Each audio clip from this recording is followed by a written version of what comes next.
Assalamu alaikum. So let's start today's class. Previous class में we have discussed about acceleration. हमने acceleration के बारे में बात की थी. And I have told you कि in today's class we will discuss about acceleration due to gravity. Acceleration due to gravity basically क्या होती है कि whenever an object is falling downward, ठीक है, जब भी कोई object आपका है which is moving downwards, ठीक है, यानी आपने एक ऑब्जेक्ट लिया, उसको आपने किसी पर्टिकुलर हाइट पे रख दिया और उस हाइट से जब इस ऑब्जेक्ट को आप नीचे ड्रॉप करेंगे then what will happen, this object will start moving downwards towards the ground. तो ये जो आपका ऑब्जेक्ट है वो नीचे जाए ग्राउंड की तरफ आपका जो है वो मूव करना स्टार्ट करेगा. So when this object will start moving towards the ground its velocity is going to change. जब आपके ये बिल्कुल आप हाइट पे खड़े हुए थे वहाँ पे इसकी जो वेलोसिटी थी that was this object was in your hand, तो यहाँ पे इसकी वेलोसिटी आपकी जो थी वो जीरो थी. When you let it go then what happen, this object will start moving downwards with a certain velocity और इसकी जो velocity होगी that velocity will keep on changing during its downward journey. तो जब इसकी velocity में आपका change आ रहा है तो this change in velocity is basically called your acceleration. तो body जो आपकी है वो basically यहाँ पे accelerate करेगी, यानी you can say कि आपकी जो body है when an object is falling downward it will accelerate. इसकी ये जो acceleration होती है that acceleration is basically represented by a small g. इस acceleration को हम जो वो small g से represent करते हैं. And this small g is basically called your acceleration due to gravity. इसको हम जो है वो acceleration due to gravity कहलाता है. और ये सिर्फ why it is called acceleration due to gravity, क्योंकि इस केस में जो ऑब्जेक्ट है इस ऑब्जेक्ट पे कोई और फोर्स नहीं लग रही है, सिर्फ एक ही फोर्स लग रही होती है and that force is called its gravity force. तो जो gravity force होती है जब भी किसी चीज़ को पुल करती है it will pull every object you can से विद द फोर्स, और वो फोर्स जो है उसके वेट के बराबर होता है. ये जो आपकी एक्सीलरेशन ड्यू टू ग्रेविटी होती है जिसको हम जी से रिप्रेजेंट करते हैं, इसकी जो वैल्यू होती है that value is 10 metre per second square. This is the value of this acceleration due to gravity. ये नॉर्मली हम न्यूमेरिकल्स प्रॉब्लम में सोल्यूशन के लिए हम यूज़ करते हैं 10 मीटर पर सेकेंड स्क्वायर. इसकी जो एक्चुअल वैल्यू होती है वो नॉर्मली 9.98 होती है, लेकिन इस 9.98 को हम राउंड ऑफ करके वी यूज़ इट एज 10. इसको हम जब वो 10 यूज़ कर रहे होते हैं, ठीक है. सो ये जो एक्सीलरेशन आपकी that is acceleration called your acceleration due to gravity. Secondly you have to remember कि जब भी आपकी ऑब्जेक्ट नीचे की तरफ फॉल कर रहा है या कोई ऑब्जेक्ट आपका ऊपर की तरफ आप इसको फेंक रहे हैं, ठीक है, whether your object is falling downwards या फिर आपका वही ऑब्जेक्ट है, इस ऑब्जेक्ट का आप जब वो if you have thrown that object in upward direction, अगर आप इसी ऑब्जेक्ट को ऊपर की तरफ फ्लो करेंगे उस वक्त जो आपकी एक्सीलरेशन ड्यू टू ग्रेविटी होगी that would be again 10 metre per second square. लेकिन इसके साथ हम जो यहाँ पे माइनस का साइन ड्रॉ करेंगे, ये जो माइनस का साइन आपका यहाँ पे आप लिखेंगे this minus sign will show its direction कि आपकी जो बॉडी है that body is moving from downward to upper direction, यानी बॉडी जो आपकी है वो away from the earth surface move करेगी. तो उसकी जो ग्रेविटी होगी that will be -10 metre per second square. But if the body is moving with the gravity यानी towards the gravity of the earth towards the surface of the earth, in that situation उसकी जो gravity होगी that gravity will be 10 metre per second square. तो ये जो आपकी acceleration due to gravity होती है वो हमेशा आपकी इस वजह से होती है. अच्छा, दूसरा इसमें ये चीज़ होती है कि जब भी आपकी बॉडी में एक्सीलरेशन ड्यू टू ग्रेविटी होती है उस ऑब्जेक्ट पे कोई फोर्स एक्ट नहीं कर रही होती है. There is no force other than the gravity acting on that object, ठीक है. यानी आपने इस ऑब्जेक्ट को ऊपर हाइट पे लेकर गए, you have drop that object. अब आपने जब उस ऑब्जेक्ट को ड्रॉप कर दिया अब आप इस पर कोई फोर्स नहीं लगा सकते. Since this object is not in your control now this object will fall on its own towards the earth surface. Similarly आपका ऑब्जेक्ट है जिस ऑब्जेक्ट को आपने ऊपर की तरफ अगर आपने थ्रो किया है तो whenever you throw an object in upper direction, आपने एक बार थ्रो कर दिया उसके बाद that object is not in your control. अब आप उस ऑब्जेक्ट की जो है वो जो भी एक्सीलरेशन है या उस ऑब्जेक्ट की जो भी वेलोसिटी है उसको आप कंट्रोल नहीं कर सकते. अब वो जो ऑब्जेक्ट आपने एक दफ़ा उसको ड्रॉप कर दिया या उस ऑब्जेक्ट को आपने एक दफ़ा थ्रो कर दिया अपर डायरेक्शन के अंदर, now the object will move on its own. वो जो ऑब्जेक्ट है अपने ऊपर ऑन इट्स ओन मूव करेगा and it will move on its own because of the gravity जो कि आपकी यहाँ पे उस पर एक्ट कर रही होगी. तो ये जो आपकी बॉडी होती है whenever a body is moving downward और whenever a body moving upward that gravity is called acceleration due to gravity, यानी कि उसकी जो वेलोसिटी होती है that velocity will change by 10 metre per second every seconds, ठीक है. अच्छा, इसमें एक और चीज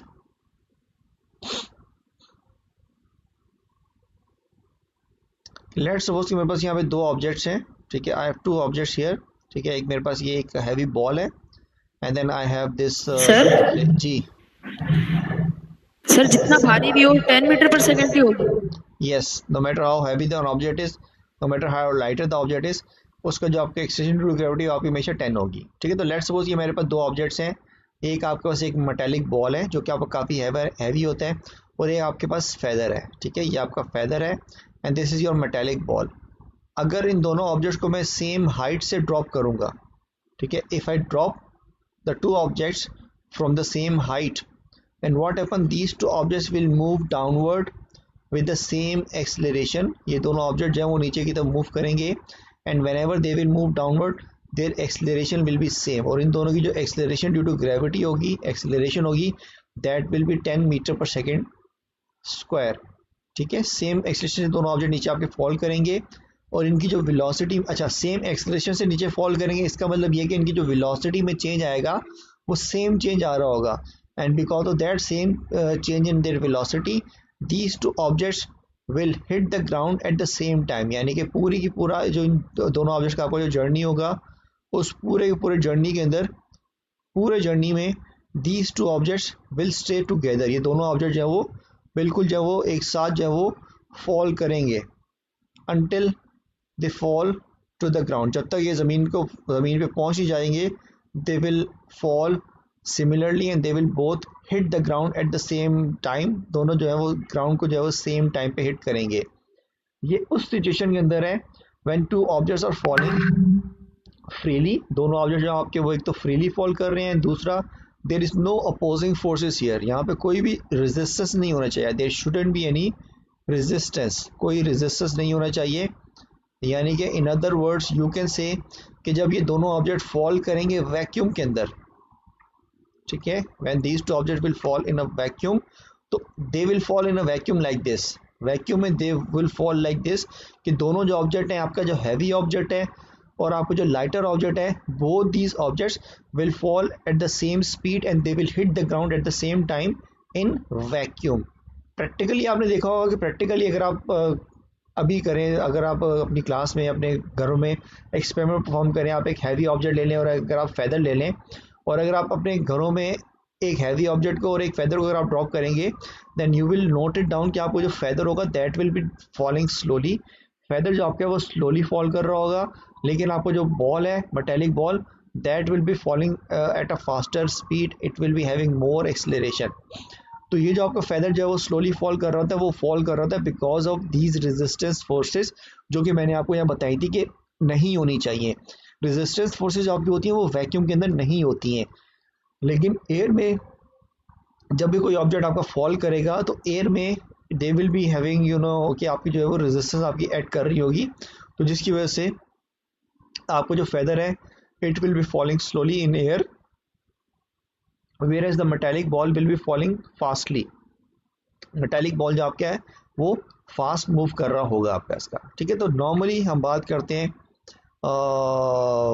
जैसे कि हर चीज़ जो हमारी फॉल करती है वो फॉल करती है यूजली इन एयर। तो इसके लिए आप कह सकते हैं कि इन एयर आपको जो हैवी ऑब्जेक्ट है वो आपका जल्दी फॉल करेगा, और एयर के अंदर आपको जो लाइटर ऑब्जेक्ट है वो आपको स्लोली फॉल करेगा। But you have to keep this thing in mind, आपको ये चीज़ भी आपने अपने जहन में रखनी है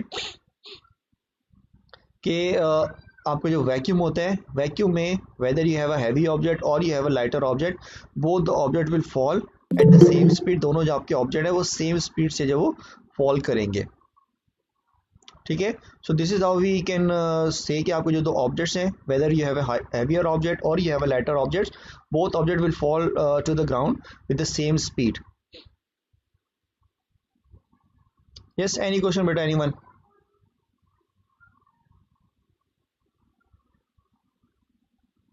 Any no question? Sir. No question. Okay.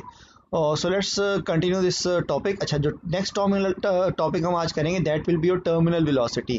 ये जो मैंने आपको बताया था कि आपका जो एयर होती है, एयर में आपके जो डिफरेंट ऑब्जेक्ट होते हैं they fall with different speeds, उनकी जो स्पीड होती है वो डिफरेंट होती है एयर के अंदर। So why they have different speeds in air? Because of the resistance forces, because of the resistive forces।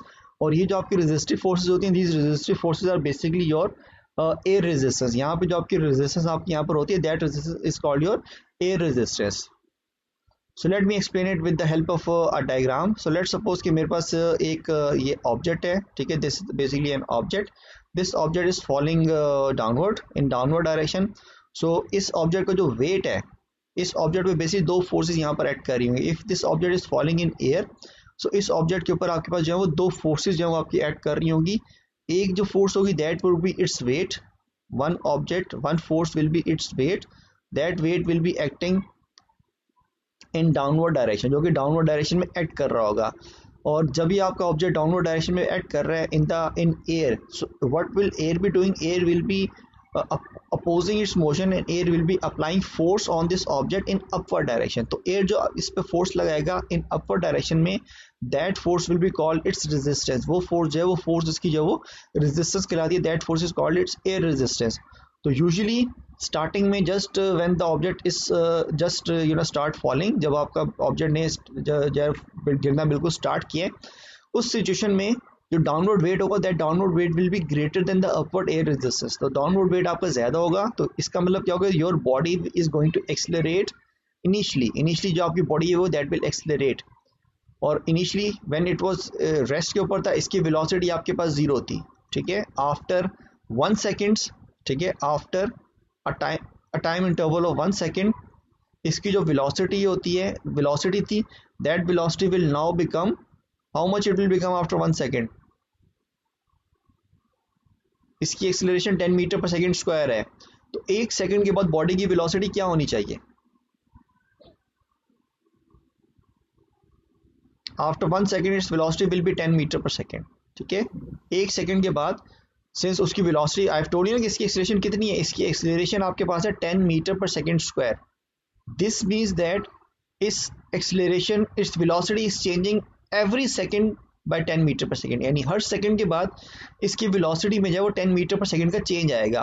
तो after 1 second its velocity will become 10 metre per second. After 2 seconds how much velocity will it have? After 2 seconds, yes 20. Very good Shamir, ठीक है. 20 metre per second. 20 metre per second, ठीक है. तो after every second, I have told you कि after every second इसकी जो velocity में change आएगा वो 10 मीटर पर सेकेंड का चेंज आएगा. तो 1 सेकेंड में वेलोसिटी का चेंज आया, 0 से 10 मीटर पर सेकेंड चेंज आया. अब 10 से 20 मीटर पर सेकेंड इसकी वेलोसिटी हो जाएगी. अब जो 10 से 20 मीटर पर सेकेंड में अगर आप देखें तो इसमें जो चेंज आ रहा है वेलोसिटी में वो कितने का आ रहा है? चेंज तो 10 का ही आ रहा है. तो वेलोसिटी में चेंज 10 का आएगा एवरी सेकेंड. आफ्टर 3 सेकेंड क्या वेलोसिटी हो जाएगी इसकी? What will be its velocity after 3 seconds? 30 metre per second. Very good. Its velocity will be 30 metre per second. इसका मतलब ये होगा. तो you can easily see कि हो क्या रहा है बेसिकली कि initially when the object is just falling, इसकी velocity 0 थी. Then its velocity increased to 10 metre per second. फिर बढ़ी, increased to 20 metre per second. Then increased to 30 metre per second. 30 metre per second के बाद क्या होगा? 40 metre per second, ऐसे ही होगा ना. So its velocity keep on increasing. ये जो वेलोसिटी में इसका जो इंक्रीज आएगा ये इन्फिनिट इंक्रीज नहीं आता. इसका मतलब ये कि यू कैन से कि अगर आप ऑब्जेक्ट को जब आसमान से गिरा रहे हो तो वो क्या ज़मीन पे गिरते गिरते उस ऑब्जेक्ट की जो वेलोसिटी है वो इन्फिनिट हो जाएगी? No, this is not going to happen. Basically हो ये रहा है इसके अंदर कि जैसे जैसे बॉडी की वेलोसिटी बढ़ रही है उसकी जो एयर रेजिस्टेंस लग रही है उसके ऊपर, that air resistance is also increasing, ठीक है. वेलोसिटी इज इंक्रीजिंग, तो because of that increasing velocity the air resistance is also increasing. Air resistance मैंने आपको बता दिया आपको क्या होता है. Air resistance is basically your opposing force, यानी कि यू कैन से कि जो फोर्स है जो कि इसकी मोशन को अपोज कर रहा है, that force will also increase. So there would be a time कि जब आपका जो डाउनवर्ड वेट है, ठीक है, this is the important point, you have to remember this point. there would be a situation, there would be a time when the downward weight of the body will be balanced by the upward air resistance, ठीक है. आपका जो downward weight है body का और जो upward air resistance है, these two forces will become equal, ठीक है. Weight and resistance, both these forces will become equal. जब ये दोनों फोर्स इक्वल हो जाएंगी then the body will not fall with a variable velocity, यानी अब जो बॉडी आपकी जो फॉल करेगी now it will be falling with constant velocity. यानी आपकी जो बॉडी, लेट्स सपोज कि बॉडी की वेलोसिटी 30 मीटर पर सेकेंड हुई है, और at this velocity of 30 metre per second उसका जो एयर रेजिस्टेंस है और उसका जो डाउनवर्ड वेट है, ये दोनों फोर्सेस आपकी दोनों इक्वल होगी, बराबर होगी। तो इसके बाद क्या होगा, now the object will keep on falling with 30 metre per second. ठीक है, आप जब बॉडी अपनी मैक्सिमम वेलोसिटी रीच कर जाएगा तो उसके बाद उसकी जो वेलोसिटी होगी, that velocity will become constant, उसकी वेलोसिटी कांस्टेंट हो जाएगी। तो ये जो आपकी जो कांस्टेंट वेलोसिटी होती है, this constant velocity is called your terminal velocity. ये कांस्टेंट वेलोसिटी आपकी जो है वो टर्मिनल वेलोसिटी कहलाती है। ठीक है, so this constant velocity is called terminal velocity. And when do you achieve this terminal velocity, you achieve this terminal velocity when these two forces, जब आपकी दो फोर्सेस हैं, downward weight and upward air resistance, जब ये दोनों forces आपकी बराबर हो जाती हैं, तो इस केस के अंदर, इस सिचुएशन के अंदर आपकी जो बॉडी है वो अपनी टर्मिनल वेलोसिटी को अचीव कर लेती है। तो टर्मिनल वेलोसिटी आपकी इस वक्त आपकी होती है।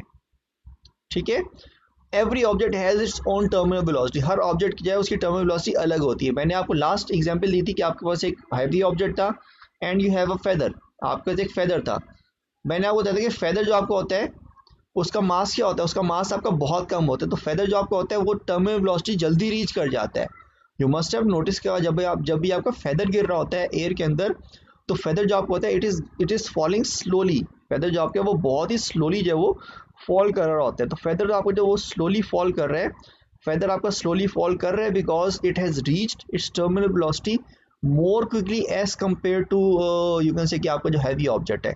तो फेदर जो आपका है वो जल्दी टर्मिनल वेलोसिटी को रीच कर जाएगा क्योंकि इसका वेट कम होगा। तो जिसकी वजह से वो जो फेदर आपका है वो बहुत स्लोली मूव कर रहा गिर रहा होता है, और वो जब स्लोली गिर रहा होता है वो कांस्टेंट वेलोसिटी से नीचे की तरफ गिर रहा होता है। सिमिलरली आपको जो हैवी ऑब्जेक्ट होता है वो भी नीचे गिर रहा होता है और वो भी आपका कांस्टेंट वेलोसिटी से गिर रहा होता है, लेकिन इसकी जो कांस्टेंट वेलोसिटी नीचे गिरने की होती है वो आपकी ज़्यादा होती है। That is you can say कि वो आपकी ग्रेटर वेलोसिटी होती है, यानी उसकी ग्रेटर टर्मिनल वेलोसिटी है। इसका मतलब ये हुआ कि आपकी जो टर्मिनल वेलोसिटी होती है वो बेसिकली उसके वेट पर डिपेंड कर रही है। ठीक है, it is depending upon the weight. Weight ज़्यादा होगा तो एयर रेजिस्टेंस ज़्यादा चाहिए होगी उसको बैलेंस करने के लिए। तो जाहिर सी बात, जब वेट ज़्यादा तो वो ज़्यादा वेलोसिटी गेन कर लेगा, एयर रेजिस्टेंस जो है उसके इक्वल होने में काफ़ी टाइम लगाएगा। सो this is basically what terminal velocity is. Terminal velocity क्या होती है कि whenever an object is falling freely under the action of gravity in air, there would be a time that its downward weight will become equal to the upward air resistance. So when these two forces become equal, तो जब ये दोनों forces आपकी आपस में एक दूसरे के बराबर हो जाती हैं, तो उस सिचुएशन में क्या होता है कि आपको जो ऑब्जेक्ट होता है that object will keep on falling with constant velocity with constant speed. This constant velocity is called its terminal velocity. ये constant velocity आपको जो है वो terminal velocity कहलाती है। Yes, any question regarding terminal velocity?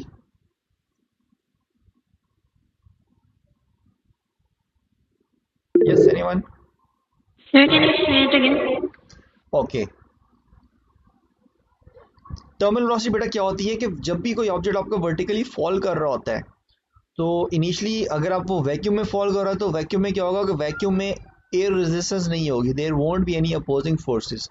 तो आपको जब ऑब्जेक्ट वैक्यूम में फॉल करेगा तो उसकी जो वेलोसिटी है that velocity will keep on increasing, वो वेलोसिटी आपकी बढ़ती रहेगी उसकी। लेकिन जब आपके वही ऑब्जेक्ट जो आपका वो फॉल करेगा इन एयर रेजिस्टेंस, तो एयर रेजिस्टेंस में क्या होगा कि जो एयर रेजिस्टेंस है that will be opposing its motion. वो एयर रेजिस्टेंस जो है वो बॉडी की मोशन को अपोज करेगा। एयर रेजिस्टेंस हमेशा बॉडी की मोशन को अपोज करता है। अगर आपकी बॉडी जो है वो नीचे की तरफ मूव करेगी तो एयर रेजिस्टेंस जो होगी that will be acting in upward direction, and that upward air resistance will doing what, that upward air resistance will be opposing its motion. So there would be a time when the downward weight of the body will be balanced by the upward air resistance, यानी कि जब downward wait जो होता है और जो upward air resistance, जब ये दोनों फोर्सेस आपकी जो है वो बराबर हो जाएंगी, when these two forces become equal, then the object will keep on falling with a constant velocity. That constant velocity is called its terminal velocity. वो constant velocity जो उसकी है वो terminal velocity कहलाती है, and that terminal velocity will only be achieved,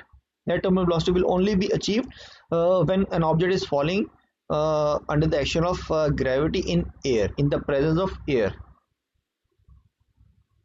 sir इसका मतलब ये है सर, जब वेट कम होगा तो मतलब वो कांस्टेंट वेलोसिटी जल्दी हो जाएगी, टर्मिनल वेलोसिटी। यस, बिल्कुल और बिल्कुल। जब ज्यादा होगा तो फिर देर लगेगी उसको होने में। क्योंकि उसका जो डाउनवर्ड वेट है, इस डाउनवर्ड वो वेट ज्यादा होगा। को एयर रेजिस्टेंस ने बैलेंस करना है, इस डाउनवर्ड वेट को एयर रेजिस्टेंस ने बैलेंस करना है। अब वेट ज्यादा होगा तो एयर रेजिस्टेंस तो आपकी चेंज नहीं होती ना, एयर तो आपकी वैसे की वैसी यस है, तो एयर रेजिस्टेंस तो आपकी चेंज नहीं होती है। जब आपका वेट ज्यादा होगा तो एयर रेजिस्टेंस होगी, it would take more time to balance itself. ठीक है, एयर रेजिस्टेंस जो आपकी है वो ज्यादा टाइम लेगी इसको बैलेंस करने के लिए अगर आपका वेट ज्यादा होगा। लेकिन अगर आपकी एयर रेजिस्टेंस कम होगा तो it would hardly take any time to balance it, तो वो आपको जो जल्दी से आपका जो बैलेंस हो जाएगा। So this is how we can say कि आपका ये जो ऑब्जेक्ट है वो आपका ऑब्जेक्ट जो है वो किस तरीके से आपको जो ऑब्जेक्ट है वो टर्मिनल वेलोसिटी को रीच करता है। तो ये जो टर्मिनल वेलोसिटी आपको बेसिक टॉपिक है, that topic is very important. Normal life में, नॉर्मल डे लाइफ में हम इस ऑब्जेक्ट को जो इस फिनोमेने को जो है वो बहुत ज़्यादा हम जो है वो यूज़ कर रहे होते हैं। हम कहाँ कहाँ यूज़ करते हैं इस फिनोमेने को? यू मस्ट हैव नोटिस के जो आपके नॉर्मली पैराट्रूपर्स होते हैं, you know what paratroopers are?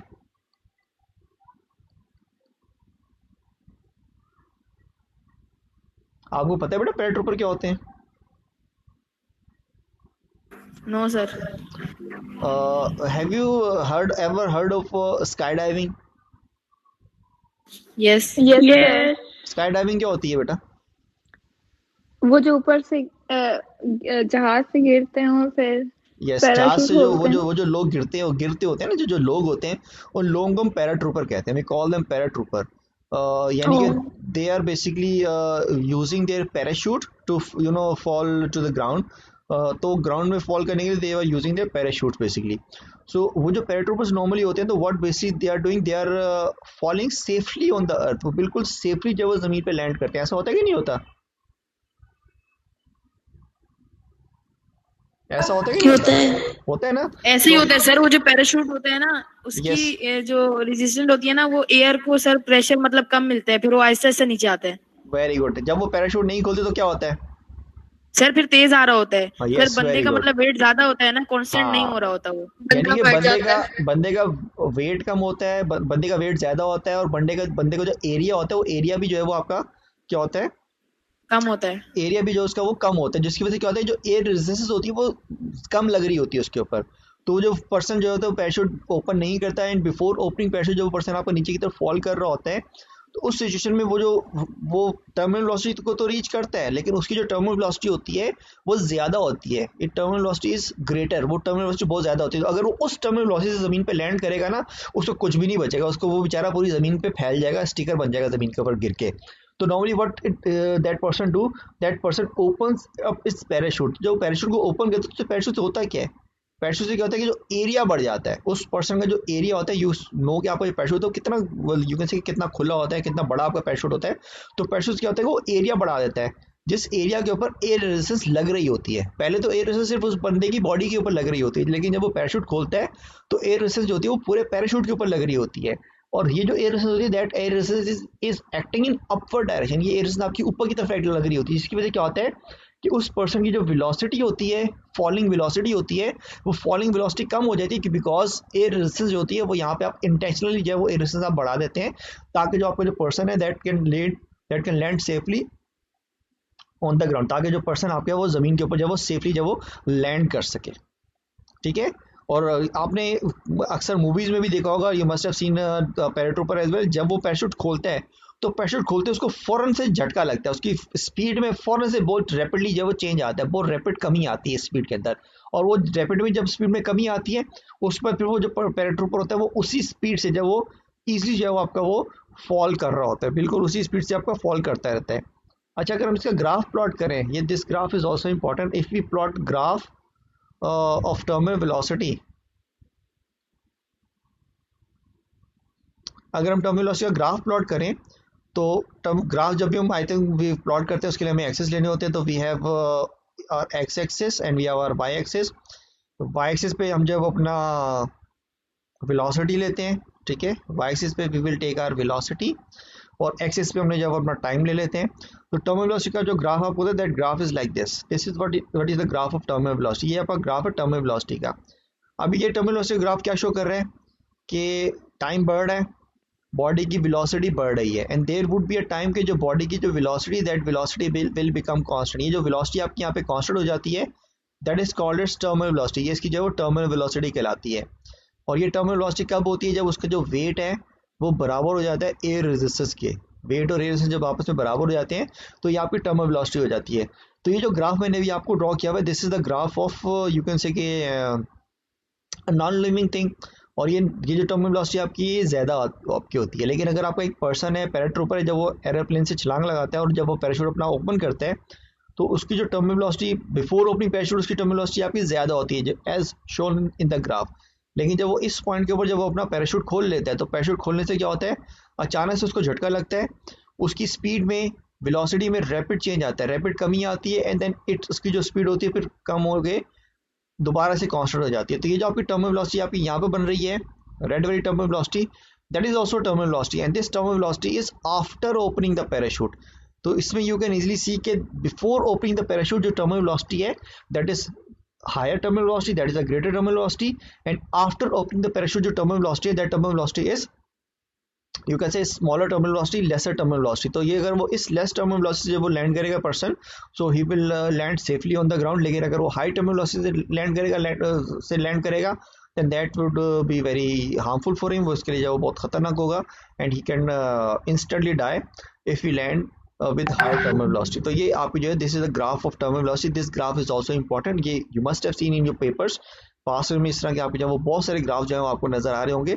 So you have to basically draw this graph as well. ये ग्राफ भी जब अपनी रजिस्टर में आप लिख लें, so I will be uploading all this you कैसे के लेक्चर्स सारे मैं अपलोड करता रहूँगा, आपको मैं नोट्स भी इसके प्रोवाइड कर दूंगा। लेकिन फिर भी जो मैं आपको थोड़ा बहुत बता रहा हूँ, you have to keep it, you have to keep noting it down in your journals को आपने नोट डाउन करते रहना है। ठीक है, any question regarding to this topic बेटा?